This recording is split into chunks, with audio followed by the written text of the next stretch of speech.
everyone. I'm going to explain you the topic heme synthesis, regulation and catabolism. We will also be studying about various types of porphyrias in this video.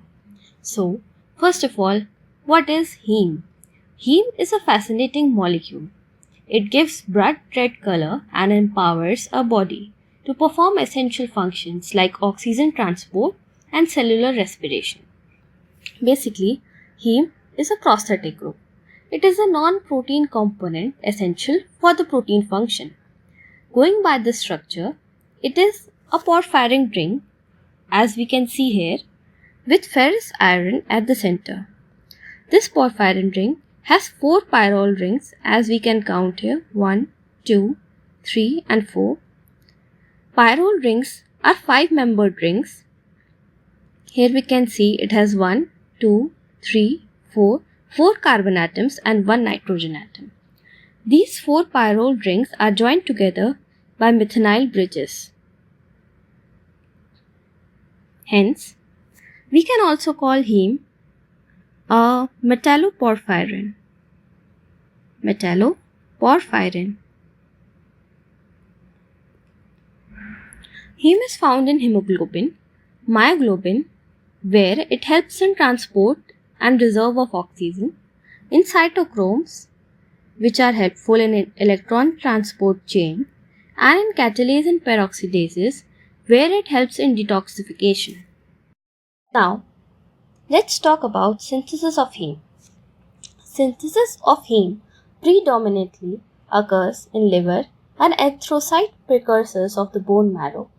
However, it does not occur in mature RBCs.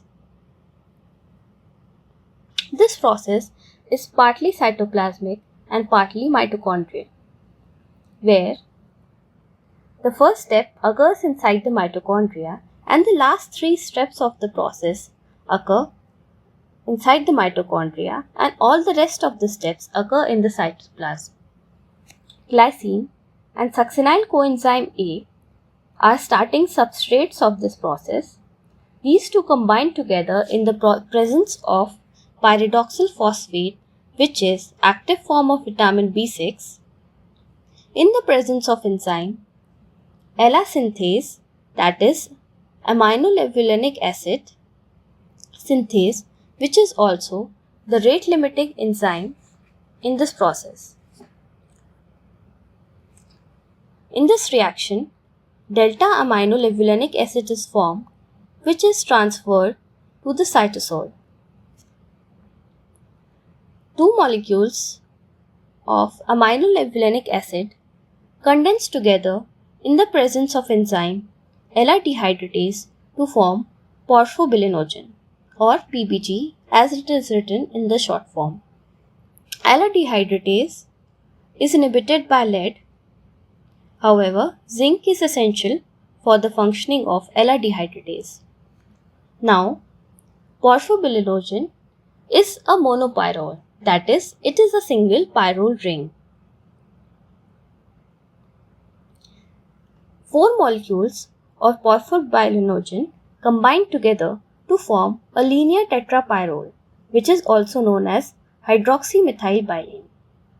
In the presence of enzyme uroporphyrinogen 1 synthase. Uroporphyrinogen 1 synthase is also known as porphobilinogen deaminase or hydroxymethylbilane HMG synthase.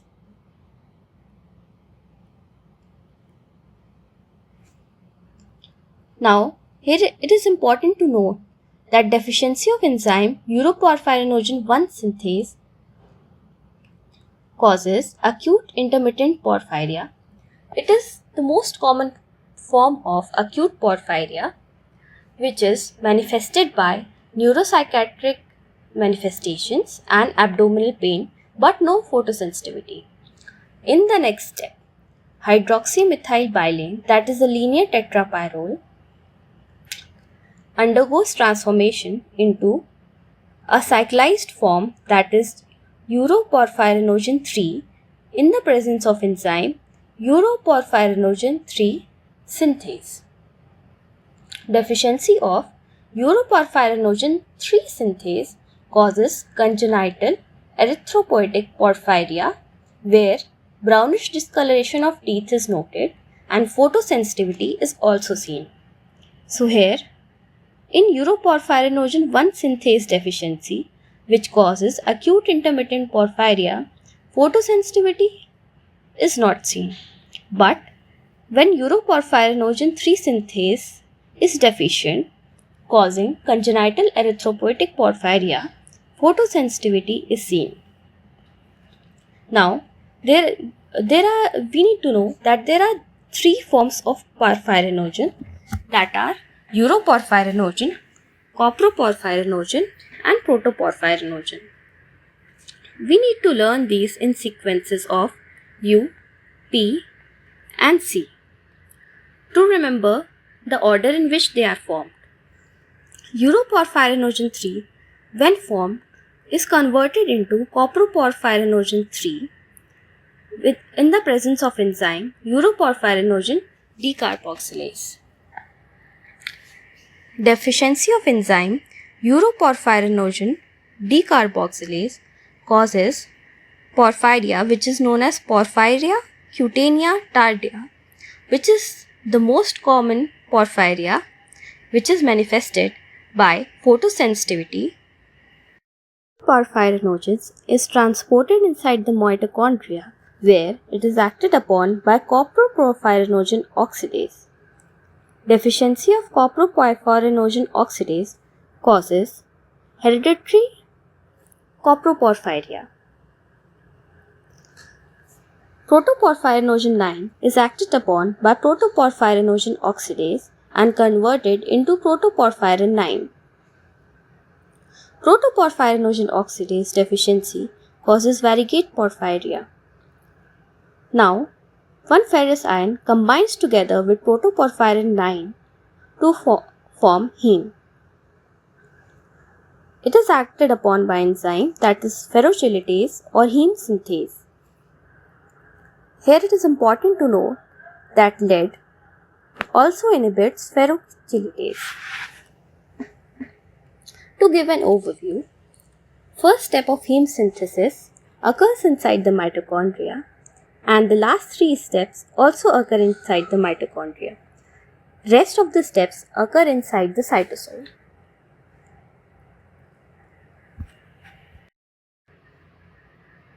Now, to revise once again all these steps, in the first step, succinyl coenzyme A combines with glycine in the presence of rate-limiting enzyme ELA synthase to form delta-aminolevulinic acid. Two molecules of ALA combine together to form a monopyrrole, that is porphobilinogen, in the presence of enzyme ELA dehydratase. Four molecules of porphobilinogen combine together to form a linear tetrapyrrole, which is also known as hydroxymethylbilane, in the presence of enzyme uroporphyrinogen 1 synthase, which can also be called HMB synthase or PPG deaminase. Uroporphyrinogen synthase 3 acts upon hydroxymethylbilane to form uroporphyrinogen 3. Uroporphyrinogen 3 is then converted by uroporphyrinogen deaminase. Uroporphyrinogen 3 is converted into coproporphyrinogen by uroporphyrinogen deaminase. Then it is acted upon by coproporphyrinogen oxidase inside the mitochondria to form protoporphyrinogen 9, which is then converted by protoporphyrinogen oxidase into protoporphyrin 9. Protoporphyrin 9 then combines with a ferrous ion in the presence of enzyme ferrochelatase or heme synthase to form heme. Now, let's talk about regulation of heme synthesis. Delta-aminolevulinic acid synthase, that is ALA synthase, is the rate-limiting enzyme of this process, which works by feedback inhibition. That is, When end product of this cycle, that is heme, increases, it negatively inhibits this enzyme, that is ELA synthase. Drugs that affect heme synthesis, example, are lead. Lead inhibits ELA dehydratase and ferrochelatase, as told earlier. Drugs that induce cytochrome P450, such as griseofulvin, phenobarbital and phenytoin, etc., also increase heme synthesis. And drugs such as isoniazid that decrease vitamin B6 inhibit heme synthesis, as there is deficiency of active form of vitamin B6, that is pyridoxal phosphate. Now, let's talk about porphyrias. Porphyrias occur due to acquired or hereditary deficiencies in heme biosynthesis. When an enzyme is deficient, the products that accumulate cause the symptoms. So, accumulation of aminolevulinic acid, that is ELA, and porphobilinogen causes neurovisceral manifestations such as convulsions and abdominal pain, whereas accumulation of porphyrins causes cutaneous photosensitivity. I have already told you about porphyrias while explaining the procedure of formation of heme. Now let's understand this via a photograph and revise the synthesis of heme once again.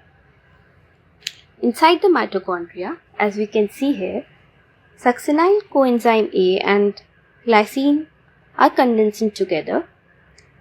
This occurs in the presence of enzyme ELA synthase.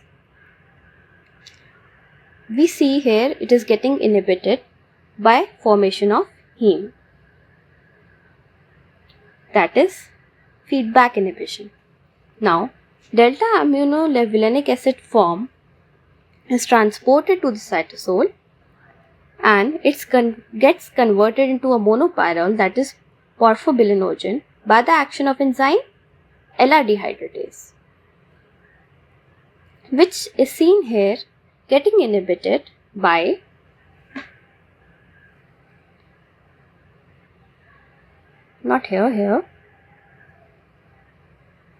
due to lead poisoning. As we have read earlier, lead inhibits ferrochelatase and ELA dehydratase. Hence,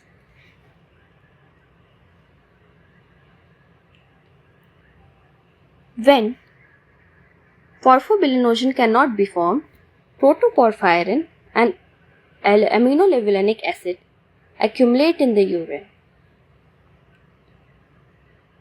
Now, in the next step, porphobilinogen gets converted into hydroxymethylbilane, which is a linear tetrapyrrole.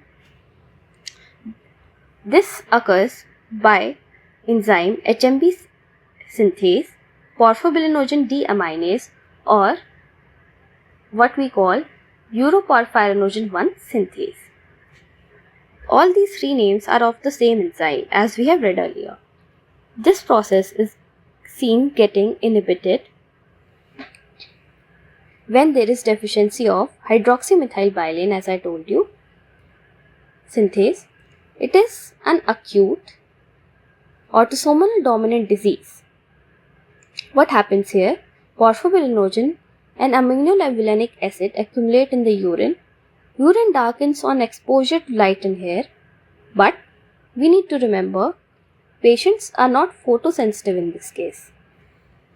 Now, the next step. So, hydroxymethylbilane is converted into uroporphyrinogen 3.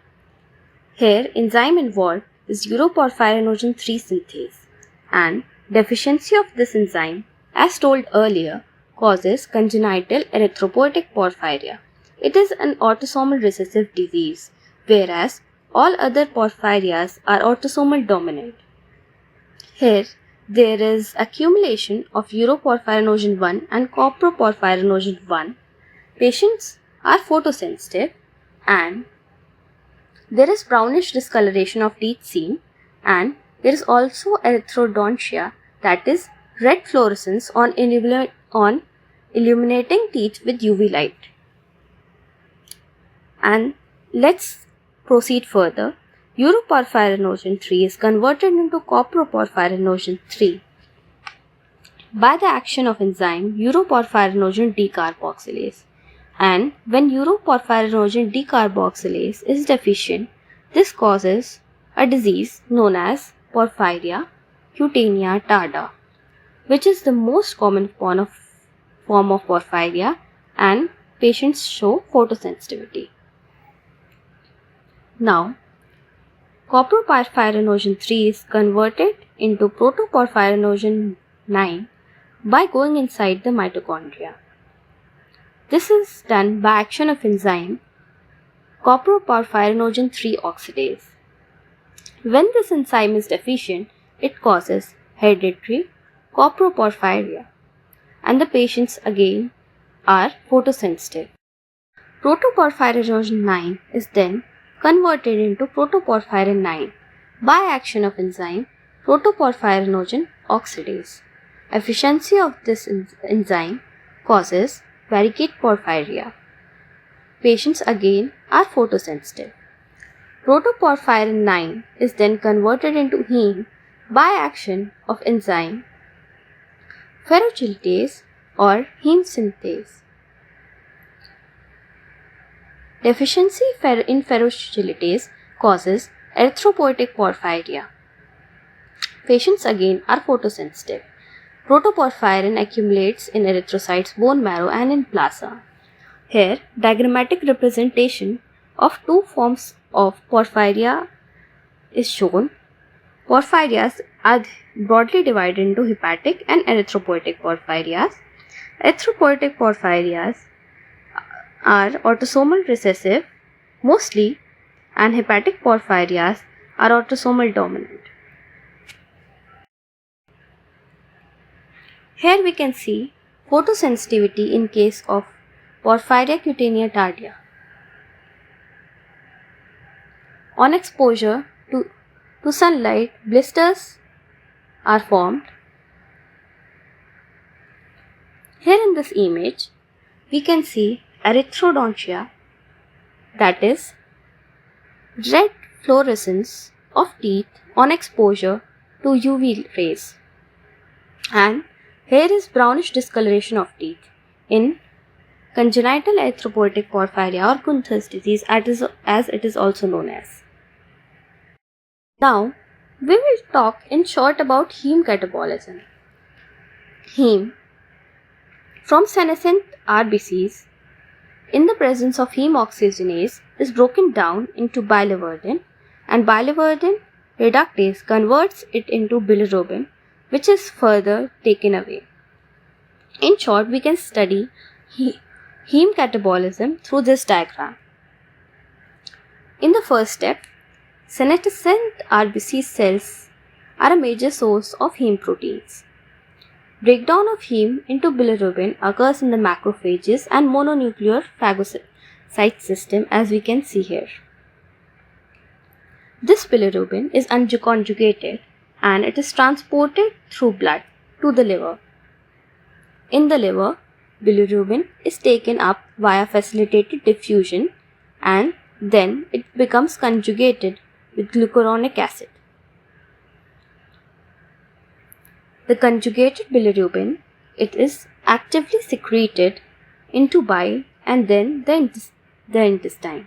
In this intestine, glucuronic acid is removed by the bacteria occurring in the gut, resulting in bilirubin being converted into urobilinogen. The urobilinogen, some of it is reabsorbed from the gut and enters the portal blood. A portion of this urobilinogen participates in the enterohepatic urobilinogen cycle, that is enterohepatic circulation. The remainder of urobilinogen is transported via blood to the kidney, where it gives yellowish discoloration to our urine that by the formation of urobilin. And the rest of the urobilinogen is oxidized by the gut bacteria to brown stercobilin, which gives discoloration to the feces. Heme catabolism hence occurs like this. Here are my references. Thank you.